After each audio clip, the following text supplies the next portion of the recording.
केवलात्मानुभावेन स्वमायां त्रिगुणात्मिकां संक्षोभयन् सृजत्यादौ तया सूत्रम् अरिन्दमा.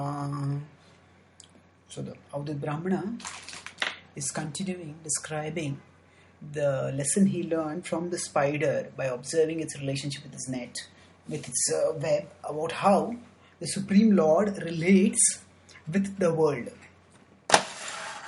So in the previous verses, the destruction of the creation and how the Lord exists in His self-situated transcendent glory was described.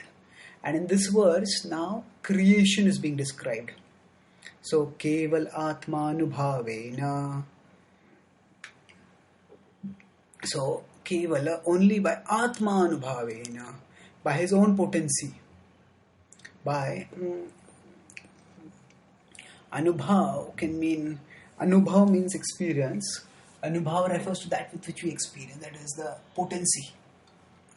Potency indicates that there is consciousness, and that consciousness is that which leads to the experience. Anyway, the point here is Kevalatma Anubhavena, with his own energy, Swamayam Trigunatmikam Swamayam.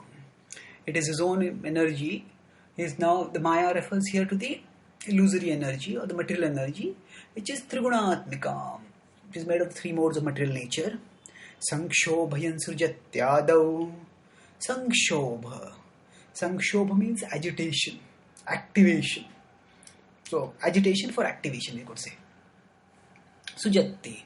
So, through that agitation for activation, Sujati, creation occurs. Adau, in the beginning. Beginning of what? Beginning of the lifespan of the universe. That means at the start of the creation. Taya Sutram Arindama. Taya. With that energy, Sutram. So, the Pradhan is material nature in a balanced state, in a state of balance. And Mahatattva is the Pradhan when it becomes activated and it becomes ready for creation. So now the Lord uses his time energy. The process of creation is described in different ways in different scriptures. And the essential common denominator is that the Lord activates through Kala Shakti. So when the Lord glances on material nature, through his glance, Kala is injected into material nature, and Kala is actually an expansion of him, a manifestation of himself, which is the source of activation in this world. So here what happens? That when everything is inactive and then the time for creation happens, then Krishna activates things. So the activating agent, the moving agent, is Krishna's manifestation is time.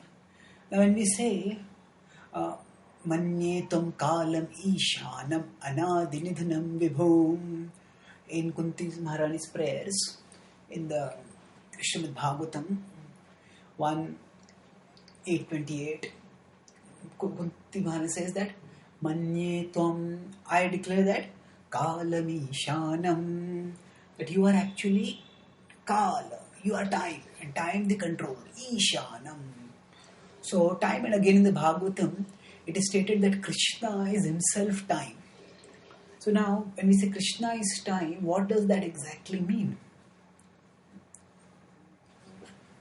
That actually, time is not just some factor in an equation as it is seen in mathematics, or nor is it just some entity which is like another dimension along with length, breadth and depth of it, whatever you want to call it, as it is thought of in physics. But rather, time is something that predates space and time. So what we call as space is something which manifests because of ether. And normally we think of space as that which exists when Nothing exists. But that is not exactly the Vedic understanding of space. Space is space is what is manifest due to ether. So now, whereas in modern ways of thinking, time and space are considered to be two things which go together. In the Vedic understanding, time predates space, and time actually exists time exists eternally, and space is something which comes into existence periodically. So now this may seem a little complex for us to understand. The word space has different technical meanings, and we'll not focus too much on technicalities here. Let's focus on the principal point which is being discussed over here. We'll discuss Sankhya later when we come to the appropriate sections in the Bhagavatam. Here the point is the Lord's relationship. So Kala is the energy, eternally existing energy, through which the Lord activates material nature. So now the material nature is made up of Trigunaatmika. Three guna. So the three modes, as we know, are Sattva, Rajas, Tama. They are translated as goodness, passion, ignorance. So now, this material energy comprised of the three modes is it is the building block by which everything comes into existence, and then it also shapes our perception of things. So just as in this world we could have activation from a distance. Now we have say a remote controlled machine. So you press a button and then some waves or something like that go, and that machine gets activated. We don't see the physical connection between the activating device and the activating switch and the activated device. So if that is possible for us with our finite brains, then it is definitely eminently possible for the Lord. And what he essentially does is he activates material nature from a distance. Sankshobhayan.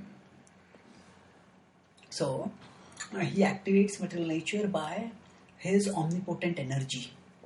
And when he does activates material nature through his energy manifested as time, and then the whole cycle of creation takes off. Or the process of creation takes off. So the point of this verse is that Krishna exists apart from his creation. Of course, Krishna will expand into the creation also, and that is also talked about in the Bhagavatam elsewhere. But here the point is that because Krishna is beyond creation, so taking shelter of him takes us beyond creation, takes us beyond the anxieties, the frustrations, the complexities that we may all go through when our consciousness gets caught in material things. When we let our consciousness go beyond material things and we focus on the highest spiritual reality, Krishna, then that gives us a transcendental focus that brings profound stability in our consciousness, a steadiness in our mind, strength of character and composure that comes because we are not dependent on the world for our pleasure or our security, because our security comes from Krishna, who is transcendental.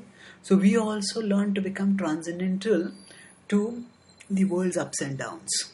Such is the Lord who is whom we aspire to serve. Thank you.